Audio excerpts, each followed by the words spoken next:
continuaremos a aula sobre os sacramentos. Vou dar sobre o batismo e a crisma. Primeiro, vamos fazer nossa oração do Espírito Santo para ele iluminar tanto a mim como a vocês. Em nome do Pai, do Filho e do Espírito Santo. Amém. Vinde, Espírito Santo, enchei os corações dos vossos fiéis e acendei neles o fogo do vosso amor.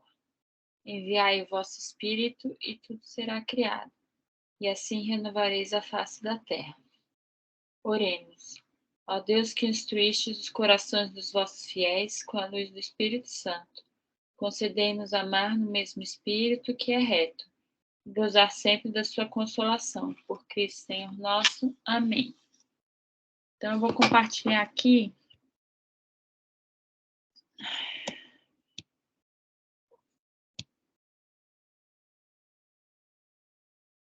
Vocês estão vendo a minha tela? Alguém responde? Sim. Tá. Está passando os slides? Está passando. Sim. Na aula que eu dei, que eu passava slide e não passava para vocês. Então, vamos lá.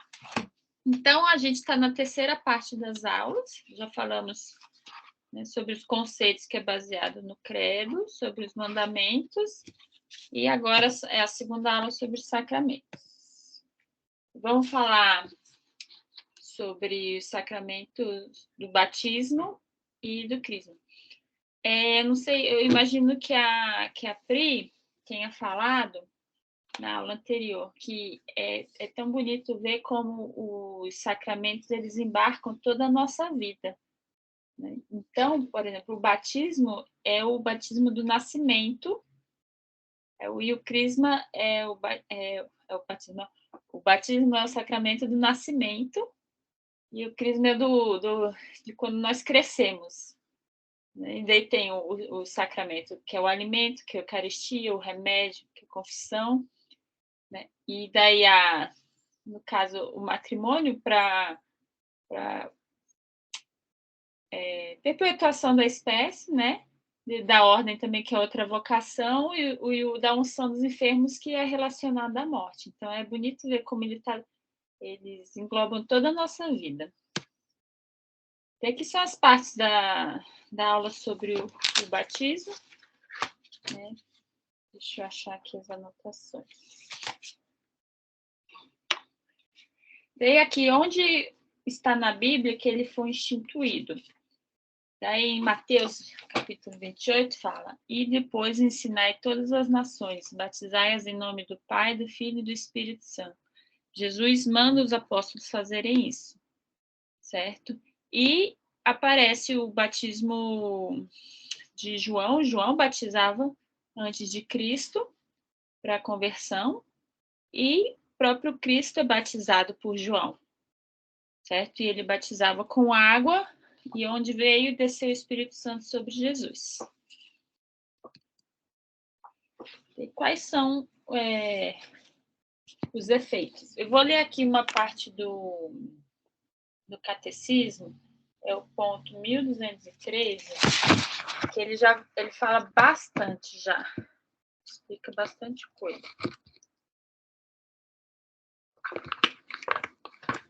É bem o primeiro que fala desse sacramento. O santo batismo é o fundamento de toda a vida cristã, a porta da vida no Espírito, e a porta que abre o acesso aos demais sacramentos. Pelo batismo, somos libertados do pecado. Deixa eu ver aqui. Aceitar alguém aqui. Gente, cadê? Tô enxergando. Ai.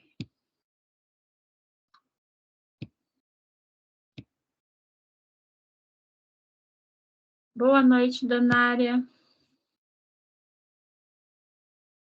Oi, boa noite. Continuar, a gente acabou de começar. Tranquilo, obrigada. Vou voltar a ler aqui. É o ponto 1213 do Catecismo. O santo batismo é o fundamento de toda a vida cristã, a porta da vida no Espírito, e a porta que abre o acesso aos demais sacramentos. Pelo batismo, somos libertados do pecado e regenerados como filhos de Deus, tornamo-nos membros de Cristo, somos incorporados à igreja e feitos participantes de sua missão. O batismo é o sacramento da regeneração pela água da palavra. Então, aqui já fala vários dos efeitos do batismo, né? O primeiro é introduzir a graça santificante pela primeira vez na alma. Por que, assim, introduzir pela primeira vez? Antes do pecado original, nós já tínhamos a graça santificante, assim, a raça humana, né? Tinha a graça santificante na alma. Ela nascia com essa graça. Porém, devido ao pecado original, nós não nascemos mais com ela. Então, nascemos sem essa graça e é pelo batismo que ela é introduzida na nossa alma. Então, aqui, né? Ele introduz a graça pela primeira vez e apaga o pecado original. E quando a pessoa é batizada, né, mais velha, se ela tiver os pecados pessoais, também o batismo apaga esses pecados. Deixa eu ver aqui.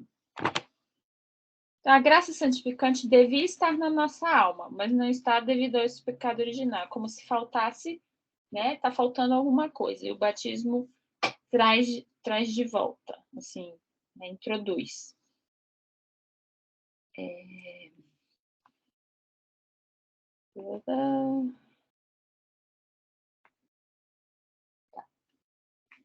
Daí tem uma outra aqui que é no livro da Fé Explicada, que é a página 270, que ele fala assim. Também continuando sobre os efeitos, né? Que o sacramento do batismo confere a primeira graça santificante pela qual é perdoado o pecado original, e também os atuais, se há. Redime toda a pena por eles, devida. Imprime o caráter de cristão, faz-nos filhos de Deus, membros da igreja e herdeiros da glória do céu. Habita-nos a receber os demais sacramentos. Então, assim, eu vou explicando um pouquinho mais disso, né? É assim, né? Torna-nos filhos de Deus, membros da igreja e herdeiros da glória do céu. Então, ao ser batizado, a criatura torna-se filho de Deus, né? Que nós somos criaturas de Deus e tornamos-nos filhos de Deus e membros da igreja. O que quer dizer isso? A partir desse momento, nós participamos, somos parte da igreja, do corpo místico de Cristo, e passamos a ter a obrigação de cumprir os deveres dos cristãos.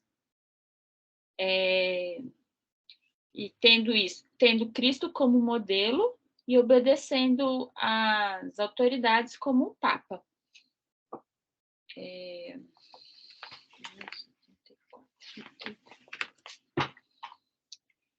Explicando isso, deixa eu achar aqui, eu e minhas anotações. Aqui. Então, até o caráter batismal é sinal obrigatório, impõe a nós a obrigação de cumprir os deveres que decorrem do fato de sermos cristãos. Então, que deveres são esses, né? Por exemplo, os mandamentos são mandamentos naturais. Até para os não cristãos, eles são, vamos dizer, algo natural a ser cumprido. Mesmo se a pessoa não é cristã, assim, o correto é que ela cumpra, né? A gente já falou isso nas aulas dos mandamentos. E daí tá. Mas e se a pessoa, né, não é cristã ou decide não seguir mais? Daqui. Convém frisar que todos os batizados são membros da igreja, enquanto não romperem um vínculo de união pela heresia, pelo cisma ou por formas extremas de excomunhão. Então, todos continuam sendo membros. Mas, mesmo neste caso, continuam a ser súditos de Cristo, como todos os homens. Então, todos os homens são súditos de Cristo, mesmo que não o conhecem, da sua igreja, como os batizados. a menos que seja expressamente dispensado disso, como a igreja pode fazer com os batizados não católicos em relação a certas leis. Por exemplo, os batizados não católicos não precisam ir à missa todo domingo, certo? Então, mas mesmo alguns, né, excomungados e tal, precisam cumprir algumas leis, como, por exemplo, continua sendo pecado mortal comer carne em dia de abstinência. Então, assim, se a pessoa foi batizada, ela é membro da igreja para sempre, por mais que ela não queira.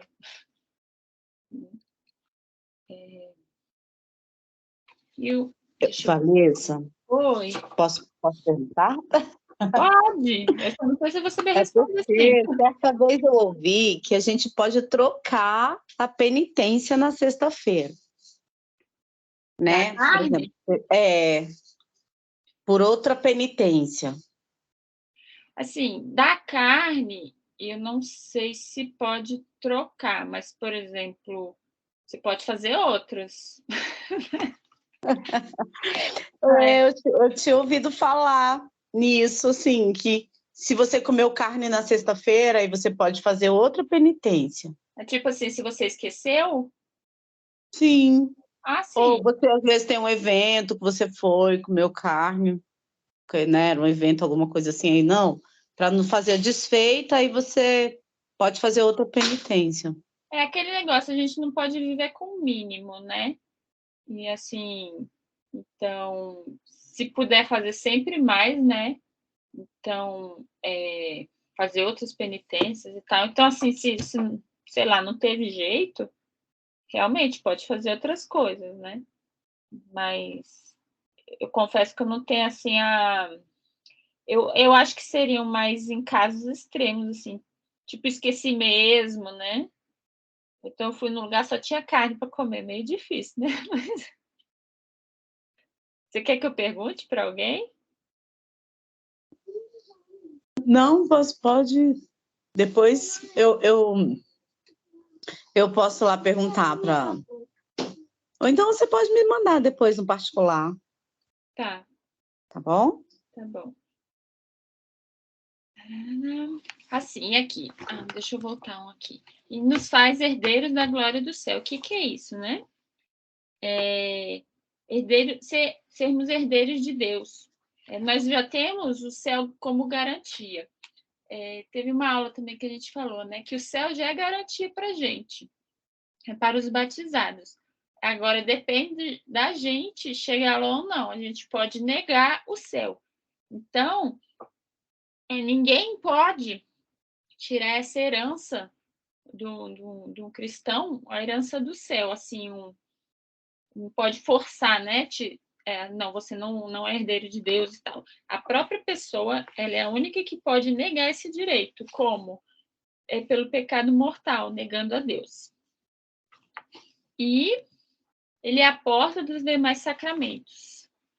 Ele é indispensável para o recebimento válido deles. Então, assim, como eu falei, o batismo, ele é o sacramento do nascimento. Então, não tem como receber os outros se a pessoa não tiver nascido antes. Né? Tem como receber, né? Hoje em dia tem gente que recebe o batismo e já faz a primeira comunhão, né? O pacote completo, né? Que é quando a pessoa se converte. Até bonito isso, né? Mas primeiro é o batismo. E ele é necessário, o mais necessário para a salvação. Por isso, batizar o quanto antes, principalmente se há perigo de morte. Então, assim, na Igreja Católica,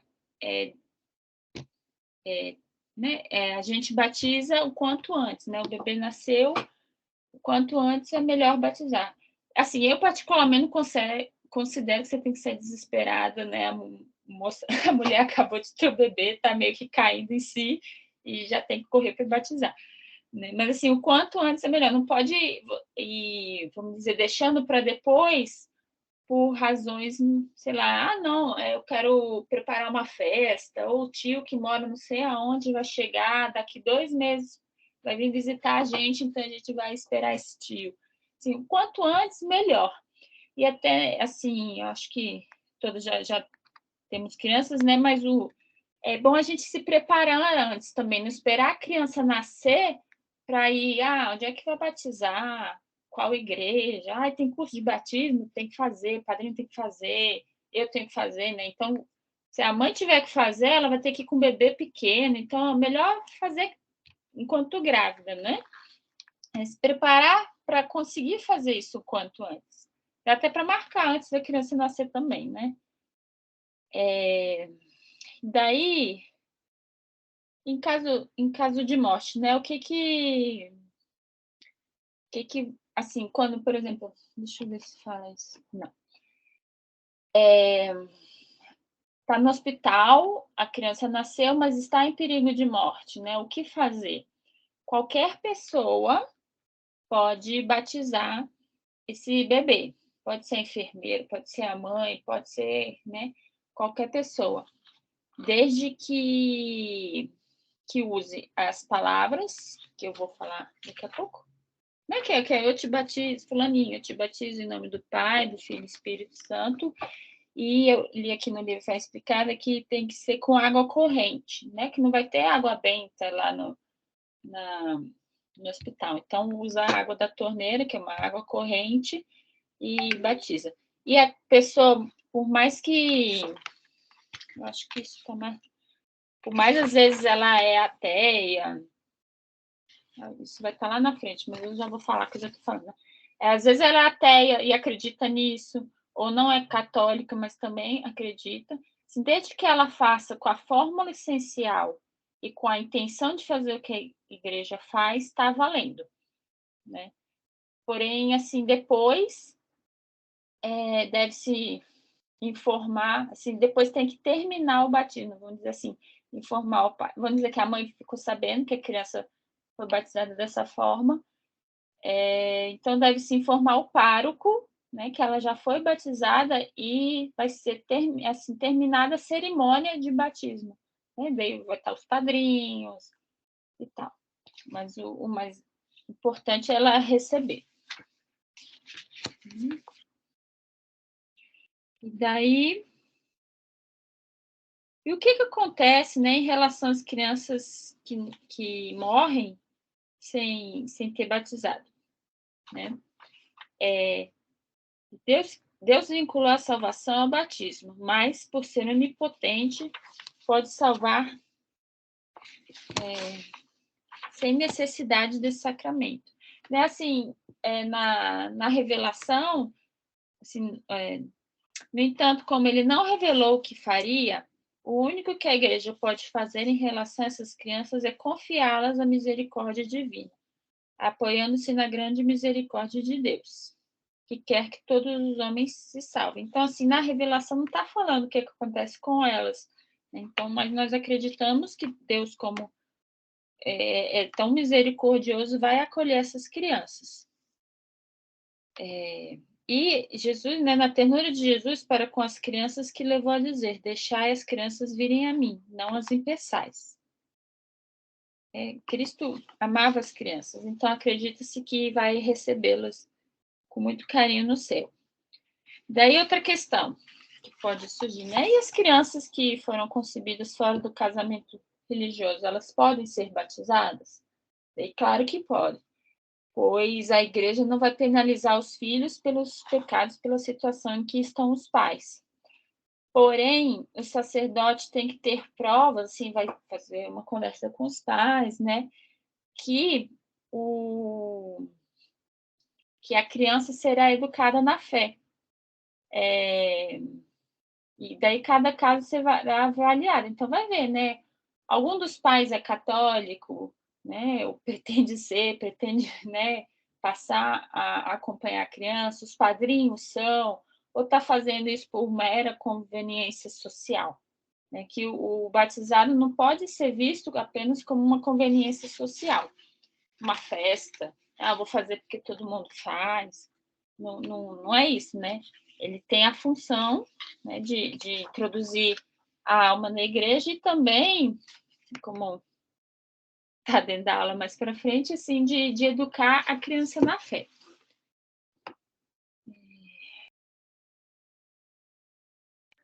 E quais são os sinais? Eu acho que eu não assisti a aula da Pri, né, mas ela deve ter falado que todos os sacramentos têm os sinais sensíveis, que é a matéria e a forma.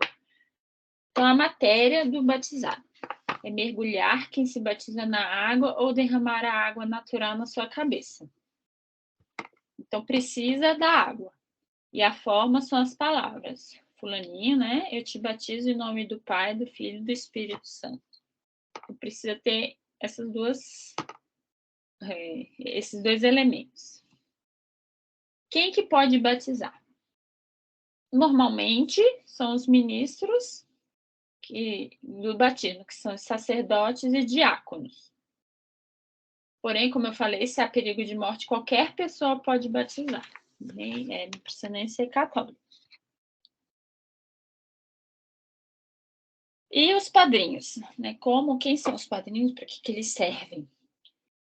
Precisa ter pelo menos um padrinho, não precisa necessariamente ter dois, mas pelo menos um, né? E qual é o dever deles? É ajudar na formação cristã do afilhado, assim como os pais.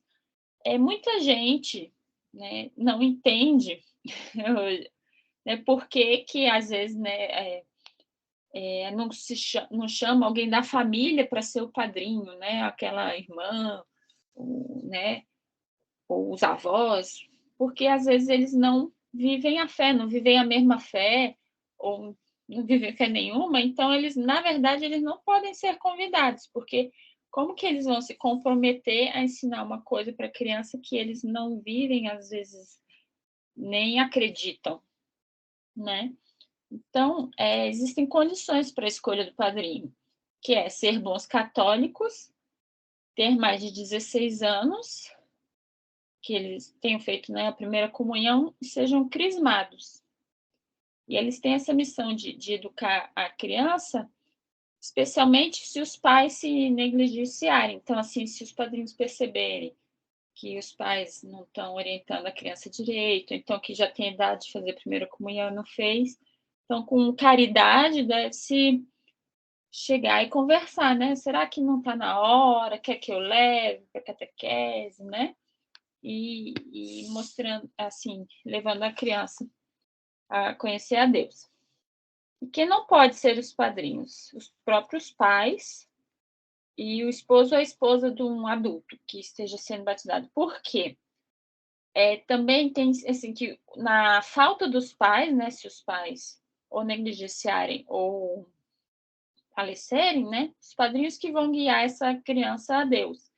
Então, os pais, na falta deles mesmos, não podem fazer isso, certo?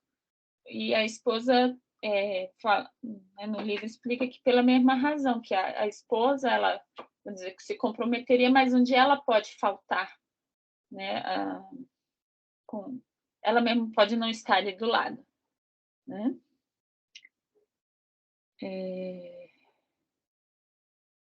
Assim, aí, sei lá, eu escolhi uma pessoa para ser o padrinho do meu filho e tal, e no dia do batizado ela ficou doente, ou não pode estar presente. O que eu posso fazer?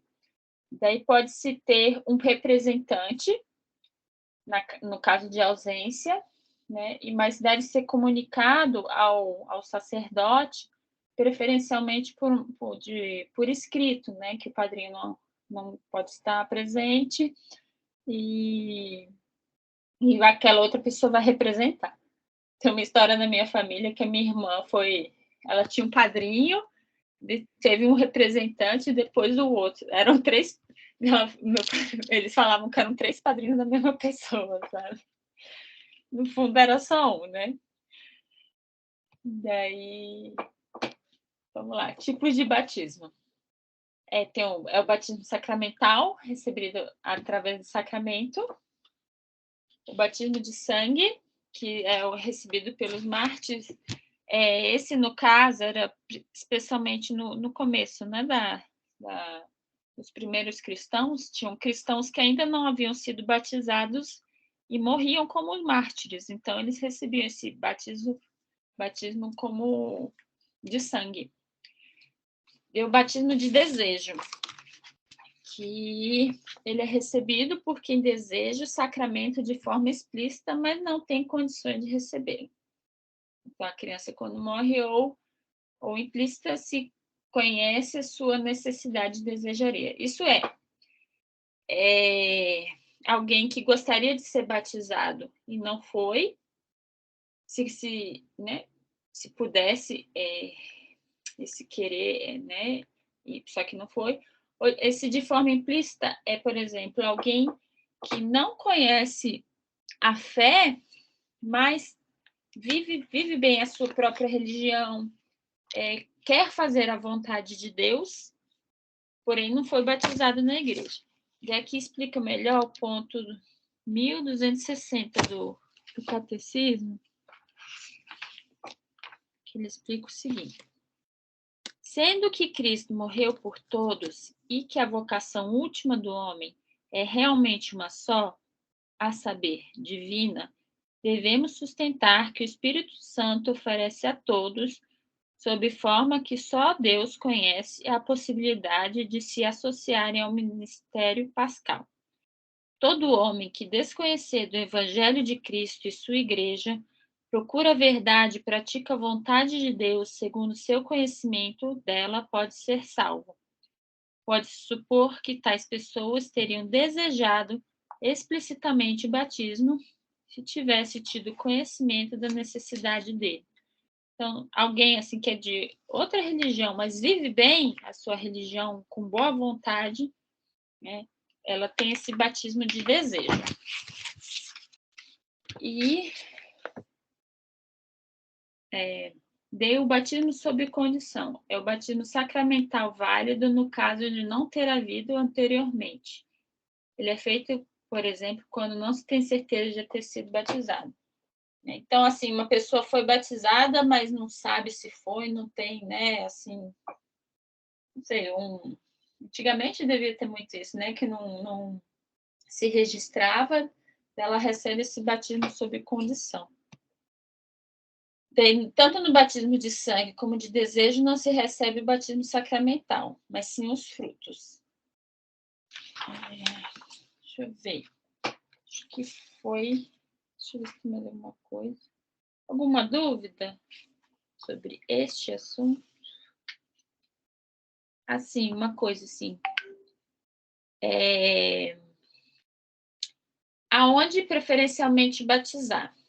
Que quando eu fui batizar meus filhos na primeira vez, eu não entendia por que tem que ser na igreja perto da minha casa. Né? Que coisa, eu não posso escolher a igreja que eu gosto e tal. Daí fala, né, que preferencialmente a paróquia perto da casa, porque é onde os pais frequentam. Então, a paróquia em que os pais frequentam. Por quê? Porque o sacerdote, né, deve conhecer suas ovelhas. Eu não vou na igreja porque é uma igreja bonita, porque é a igreja, sei lá, famosa e tal. Eu vou aonde eu conheço a comunidade, de preferência, para o próprio sacerdote conhecer a família e conseguir acompanhar, né? E hoje eu vejo também que tem muita gente falando que agora estão exigindo a crisma dos padrinhos, pelo menos um padrinho seja crismado. Aqui fala que tem que ser, mas antigamente as paróquias não exigiam isso. Hoje em dia exige-se assim, né? Se não tiver, não pode ser essas pessoas. Então, eu vejo assim que é para dar uma ordem na bagunça, porque antes podia ser qualquer um, né? Então, para até ordenar, né? Assim, realmente aquela criança vai ser guiada na fé. Tá bom? Agora eu vou falar sobre o sacramento da crisma, que é um pouquinho mais rápido. Então, como eu falei, o batismo nós nascemos e a crisma é para quando nós crescemos, né? O batismo é o sacramento do crescimento.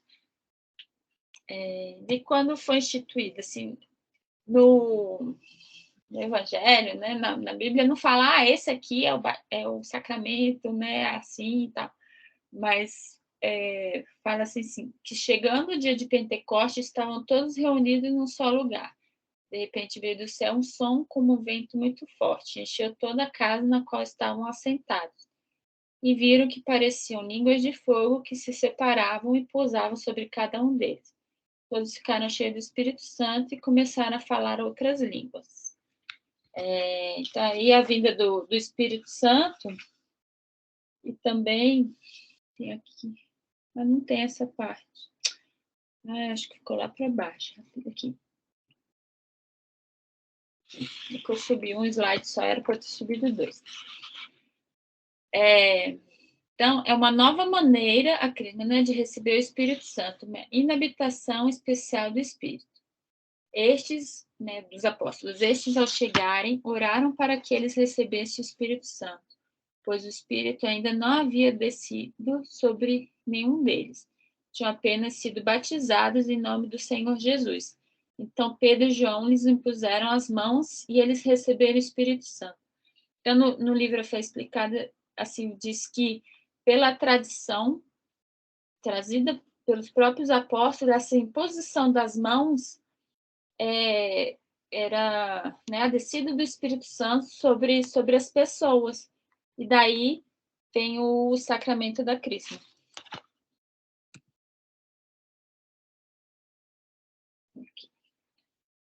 Para que ele serve? Né? Ele nos fortalece por dentro a vida sobrenatural iniciada com o batismo. Ele nos ajuda a não cair nas tentações, a não compactuar com o ambiente e a defender a fé. Assim, para receber esse sacramento, nós nos preparamos, né? Como? Fazendo aulas, a continuação da catequese, né? E normalmente ele é feito quando a pessoa é adolescente ou assim, ou jovem.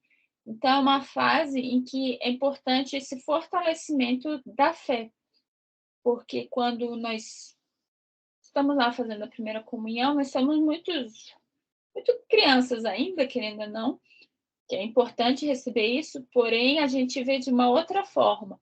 Quando a gente cresce, a gente até entende de uma forma mais racional as coisas, passa a entender realmente. Né? Nós estamos mais maduros. E tornamos-nos soldados de Cristo. É aquele soldado, tem que ver assim, soldado como, né? Um soldado que visa cumprir a vocação, visa, assim, tem amor pelas almas e se preocupa com os outros, aquele que quer, assim, ver como é importante falar de Cristo para os outros. É diferente de um soldado que vive apenas como defesa, né? Assim, virei soldado de Cristo, então eu vou me proteger quando me atacarem. O mundo está tão, né, de ponta cabeça, e eu vou lutar pela minha sobrevivência aqui, pela sobrevivência da minha fé. Não é apenas isso. É levar Cristo às almas por ver que isso é importante. Então, os efeitos. Ajuda a vencer a luta cética e a professar a fé e a não compactuar com os maus ambientes. Né? Assim, nos faz mais maduros na fé. Também é chamada de confirmação, porque Deus confirma a graça conferida no batismo. Então, nós recebemos, mais uma vez, essa graça. Não porque o crismando confirma que o que foi. Ele não está confirmando, eu quero mesmo ter sido batizado. Não, é Deus que está confirmando a graça. E aqui fala, né, como... Deixa eu ver o que tem... Assim, sem o batismo, nós não vamos para o céu, conforme eu falei.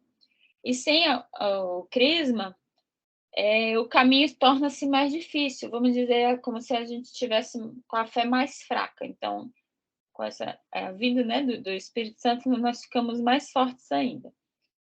E como fazer, né? Quando a pessoa está se preparando para receber o sacramento, ela deve fazer uma boa confissão antes, e exercitar-se na virtude humana da fortaleza, pois todas as virtudes sobrenaturais se apoiam nessa virtude. Daí, quais são os sinais? Né? Os sinais é a matéria. É impor as mãos e ungir com o óleo do crisma. E esse óleo, ele é consagrado na Quinta-feira Santa. Na Quinta-feira Santa tem aquela missa de manhã que reúne todos os sacerdotes da diocese. É nessa missa que é consagrado o óleo do crisma usado, né, em todas as crismas da região. E a forma é pelas palavras: recebe por este sinal o selo do Espírito Santo, dom de Deus. E quem são? Essa aqui já foi. Quem são os ministros? Normalmente, os ministros são os bispos. Então, normalmente, não é sacerdote, né, o padre das paróquias que fazem, que ministram, são os bispos. Por quê? Porque, na origem, eram os apóstolos que impunham as mãos, certo? E, extraordinariamente, o bispo vai delegar algum sacerdote, vamos dizer que tem uma cidade, uma região em que o bispo não tem fácil acesso, né? Não está passando sempre por ali, ou nem tem bispo, e bispo próximo, né? Então, ele pode delegar algum sacerdote. E em perigo de morte, assim, essa pessoa deseja, né? Pode ser qualquer sacerdote. E quem vai ser o padrinho? No caso do crisma, é apenas um, né? E que deve continuar, né, ajudar na formação do afilhado, assim como os pais.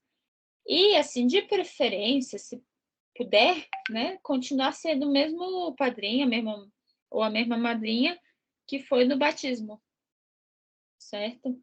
Mas, claro, se não for o caso, pode ser outra pessoa. E ele fortalece a nossa fé e é fonte da graça santificante. E é isso, meninas.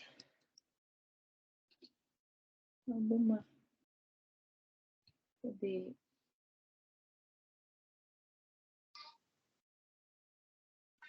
Oi. Gente, estava compartilhando? Tava.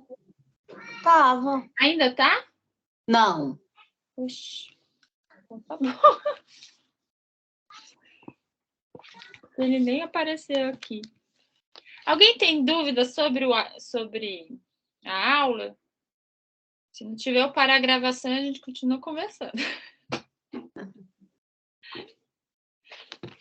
Também não. Não. A Só pra Amanda mandou a mensagem lá. Eu cheguei a ler, né? Então é exatamente isso mesmo, né? É porque o direito canônico foi isso que eu li, né, Amanda? Você viu lá? Pode entrar. Pode por conta porque a CNBB ela fez isso aqui no Brasil, né? Ela tinha essa autoridade ali para instituir dessa forma. Ah, entendi. Então, porque é dia de penitência na sexta-feira, aí pode mudar. Ainda bem. Eu já ia ter que me confessar. Amanhã já nem ia me comungar, Valessa. A questão é que se a gente tem que ver sempre como uma exceção, né? Porque senão a gente vai levando tudo, né? É que nem eu falo, né, que muito antigamente assim falam, né, que a gente era para ficar meio-dia de jejum antes da comunhão, né? Hoje em dia já é assim, é 1 hora antes da hora de comungar. Eu entendi o que você falou. Tem gente que assim, às vezes a gente fica olhando o relógio, será que vai dar tempo? Sabe? Então, às vezes vai abrindo, vai ficando muito leve. Sim, entendi. Eu entendi. Eu até vou anotar lá. Não podemos ficar no mínimo, né? Não, Para né? Deus, a gente sempre tem que fazer um esforço. Nas aulas dos mandamentos, né, fala assim, não é assim, não fazer aquilo, é o que eu posso fazer para amar mais, né? O que além eu posso fazer? Vou parar aqui nossa gravação. Tá bom. Deixa eu só dar um recado. Quem estiver assistindo online, deixa o seu comentário para a gente saber que assistiu. Mas eu deixei os comentários lá. Não, você deixa, mas a maioria não deixa. A maioria